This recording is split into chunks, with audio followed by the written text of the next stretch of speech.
తెలంగాణలో పింఛన్లు పెంచే వరకు ప్రభుత్వంపై ఉద్యమాలు చేపడుతూనే ఉంటుందని ఎంఆర్పీఎస్ వ్యవస్థాపక అధ్యక్షుడు మందకృష్ణ మాదిగ అన్నారు. శనివారం మంచిర్యాల జిల్లా తాండూరు మండలంలోని సుమంగళి ఫంక్షన్ హాల్లో చేపట్టిన మహాగర్జన సన్నాహక సదస్సుకు ఆయన ముఖ్య అతిథిగా హాజరై మాట్లాడారు.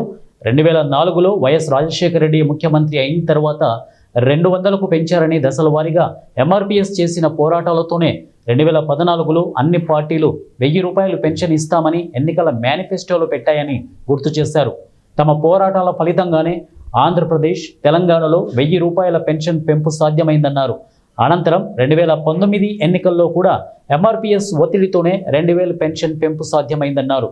2023లో 4000 పెన్షన్ను ఇస్తామని అధికారంలోకి వచ్చిన కాంగ్రెస్ 21 నెలలైనా ఆ ఊసే ఎత్తడం లేదని ఆరోపించారు. దివ్యాంగులు, వృద్ధులు, వితంతువులతో ఓట్లతో అధికారంలోకి వచ్చిన ప్రభుత్వం పెన్షన్ పెంపును విస్మరించడం సరికాదన్నారు. ఈ పెన్షన్ పెంపు చేపట్టే వరకు ఎంఆర్పీఎస్ ఆధ్వర్యంలో ఉద్యమాలు కొనసాగించాలని పిలుపునిచ్చారు.